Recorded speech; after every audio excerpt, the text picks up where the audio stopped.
అమర్ రాథోడ్ ఇద్దరూ కలిసి రణ్వీర్ కోసం రణ్వీర్ ఇల్లంతా వెతుకుతూ ఉంటారు. ఇల్లంతా వెతికిన రాథోడ్, సార్ రణ్వీర్ ఎక్కడా కనిపించట్లేదు అని అంటూ ఉండగా, వాడు ఎప్పుడో ఎస్కేప్ అయి ఉంటాడు అని అంటూ ఉంటాడు అమర్.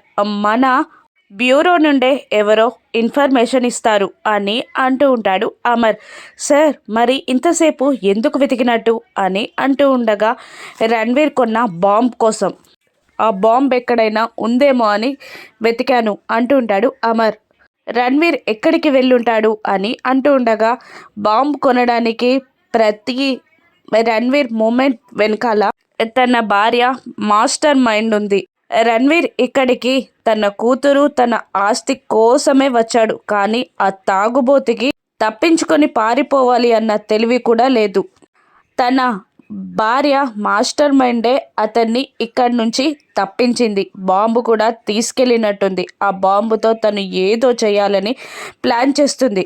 ఇప్పటికిప్పుడు బాంబుని రణ్వీర్ని సేఫ్ ప్లేస్కి చేర్చింది కూడా తనే అని మనోహరి అని తెలియకుండానే మాస్టర్ మైండ్ గురించి క్లారిటీగా చెప్తూ ఉంటాడు అమర్. అమర్ మాటలు విన్న రాథోడ్ మనోహరి మేడంకి ఇన్వెస్టిగేషన్కి చాలా దగ్గరగా వచ్చేసారు సార్. కొన్ని రోజుల్లో మనోహరి గురించి సార్కి తెలిసిపోతుంది అని అనుకుంటూనే రణ్వీర్కి కాల్ చేయగా స్విచ్ ఆఫ్ అని వస్తూ ఉంటుంది. ఏంటి రణ్వీర్కి కాల్ చేసావా, స్విచ్ ఆఫ్ అని వచ్చిందా, మనిషిని తప్పించిన ఆవిడ ఫోన్ స్విచ్ ఆఫ్ చేయదా అని అంటూ ఉంటాడు అమర్. సార్ అవును, ఇప్పుడు ఎక్కడికి షిఫ్ట్ చేసిందంటారు అని అంటుండగా, అదే కనుక్కోవాలి.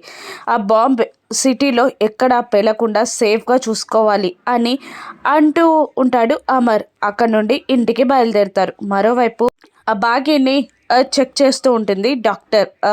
పల్స్ రేట్, బీపీ అన్నీ చెక్ చేసి అన్నీ నార్మల్గా ఉన్నాయి మేడం, బేబీ మూమెంట్స్ ఉన్నాయా, బేబీ కిక్స్ ఇస్తుందా అని అడుగుతూ చెకప్ చేసి అంతా ఓకే కదా అని డాక్టర్ అడుగుతూ ఉండగా, బేబీ మాట్లాడుతుంది అని అంజు చెప్పేస్తుంది. వాట్ అని అంటూ ఉంటుంది డాక్టర్. అవును డాక్టర్, బేబీ మాట్లాడుతుంది అని అంజు చెప్పగానే అవును అన్నట్టు తల ఊపుతూ ఉంటుంది బాగి.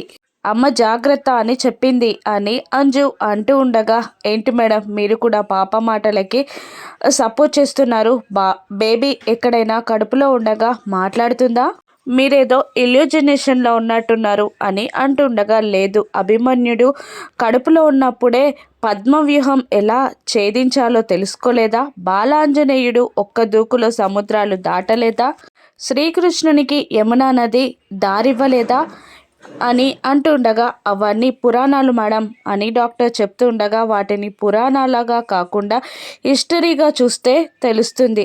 ఇది కూడా అంతే, మెడికల్ మెరాకిల్ అంటారు మీ సైన్స్ భాషలో, అంతే తప్ప కొందరు మ్యాజిక్ అంటారు, దైవశక్తి అంతే అని అంటూ ఉంటుంది. బాగి మాటలకి అయోమయంగా చూస్తూ ఉంటుంది డాక్టర్. ఒకసారి సెటస్కోప్ ఇవ్వండి మేడం అని అంజు తీసుకొని బాగి పొట్టపై పెట్టి పాప మాట్లాడే మాటలని వింటూ ఉంటుంది అంజు. అంజు అని కడుపులో ఉన్న బేబీ పిలవగానే చాలా సంతోషపడుతూ ఉంటుంది అంజు. అమ్మ జాగ్రత్త, నేను నీ చెల్లిని, నువ్వు నా అక్కవి అని కడుపులోని బిడ్డ మాట్లాడుతూ ఉంటుంది అంజుతో. ఒకసారి ఇలా ఇవ్వంజు అని అంటూ తను కూడా మాటలు వింటూ ఉంటుంది. అమ్మా అని కడుపులోని బిడ్డ పిలవగానే బాగా చాలా సంబరపడిపోతూ ఉంటుంది. నీకు ఏ కష్టం రానివ్వనమ్మా, నా ప్రాణాన్ని అడ్డేసైనా నీ ప్రాణాన్ని కాపాడుకుంటానమ్మా, నేనున్నంత వరకు నీకేం కాదమ్మా, నువ్వు జాగ్రత్తగా ఉండమ్మా, నువ్వు హ్యాపీగా ఉండాలి, నా ప్రాణం అడ్డేసైనా నీ ప్రాణాన్ని నేను కాపాడుకుంటానమ్మా అన్న బేబీ మాటలు వినగానే బాగా చాలా సంబరపడిపోతూ ఉంటుంది. మరోవైపు రణ్వీర్ని తీసుకొని అమర్ ఇంటికే వస్తూ ఉంటుంది మనోహరి. మనోహరి లోపలికి వస్తుండే టైంలోనే డాక్టర్ బయటికి వెళ్తూ ఉండగా మనోహరి కార్ని బయటే ఆపేస్తుంది. ఎందుకు మనోహరి కార్ బయటే ఆపేసావు, లోపల ఎవరైనా ఉన్నారా అంటూ ఉండగా డాక్టర్ వస్తుంది. డాక్టర్ బాగి చెకప్ చేసి వెళ్తున్నట్టుంది. డాక్టర్ వెళ్ళిపోయాక వెళ్దాం అని అంటూ మనోహరి డాక్టర్ వెళ్ళిపోయేదాకా వెయిట్ చేసి కార్ లోపలికి పోనిచ్చి హాల్లో ఎవరు లేకుండడం చూసి, పద రణ్వీర్ అంటూ కార్ తీసి రణ్వీర్ని బాంబ్ని ఇంటికి లోపలికి తీసుకెళ్తూ ఉండగా పిల్లలు ముగ్గురు ఎదురొస్తూ ఉంటారు.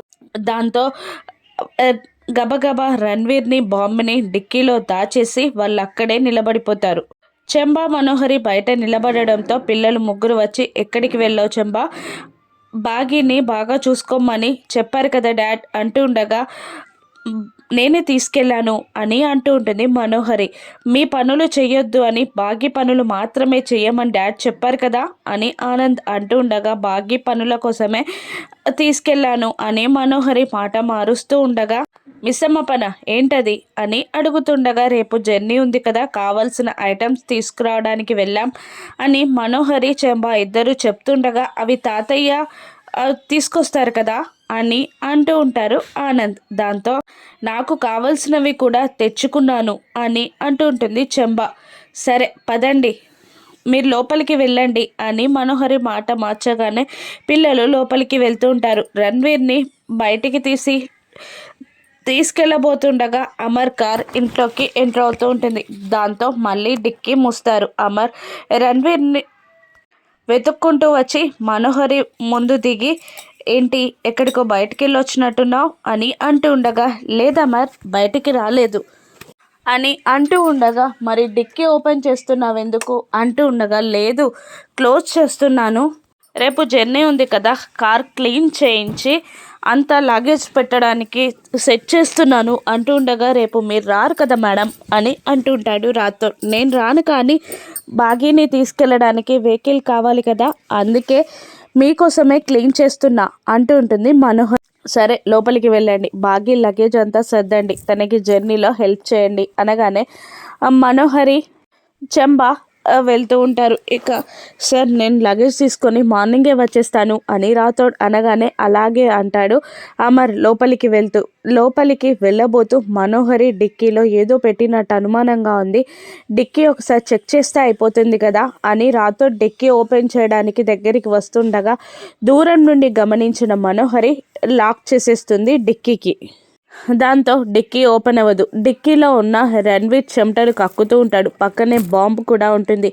టెన్షన్తో అతనికి చెమటలు కారుతూ ఉంటాయి. మరోవైపు డిక్కీ ఓపెన్ కాకపోవడంతో రేపు చూస్తా లాక్ చేసినట్టుంది రాక్షసి అని అనుకుంటూ వెళ్ళిపోతాడు రాథోడ్ కీ అడుగుతాడేమో అని మనోహరి పారిపోతుంది. మరోవైపు అమర్ రూమ్లోకి వెళ్ళేసరికి అందరూ అదో రకంగా కూర్చొని ఉంటారు. ఏమైంది వీళ్ళకి అని అనుకుంటూ ఉండగా డాక్టర్ వచ్చిందా ఏమన్నారు అని అంటుండగా బేబీ మాట్లాడింది అని అంజు చెప్తుంది. బాగి కూడా అవును అన్నట్టు తల ఊపుతూ ఉండగా పిల్లలు ముగ్గురు ఈ పిచ్చిది అలాగే చెప్తుంది డాడీ అని అంటూ ఉండగా నేనేం పిచ్చి కాదు నిజంగానే నేను విన్నాను, అమ్మ జాగ్రత్త అని చెప్పింది, మనం అమ్మని జాగ్రత్తగా చూసుకోవాలని కూడా చెప్పింది అని అంజు అంటూ ఉండగా బాగి కూడా నాతో ఇంకా చాలా మాట్లాడిందండి అని అనగానే చిన్నపిల్ల అదేదో అబద్ధాలు చెప్తుంది, నువ్వు కూడా ఎందుకలా మాట్లాడుతున్నావు, పుట్టాక ఏడుపుతోనే పాప స్వరం స్టార్ట్ అవుతుంది అని అమర్ అంటూ ఉండగా లేదండి అంటూ డాక్టర్కి చెప్పినట్టే పురాణాల గురించి చెప్పగానే అమర్ విసుగ్గా చూస్తాడు. బాగి మాటలని అమర్ కూడా నమ్మడు. ఏం జరుగుతుంది, ఆ బాగి ప్రాణాలకి ప్రమాదమా, రణ్వీర్ని బాంబ్ని మనోహరి ఇంట్లోకి ఎలా తీసుకొస్తుంది, పుట్టగానే బాగి పిట్ట చచ్చిపోతుందా, రాను నెప్సెస్లో చూద్దాం. Thank you for watching.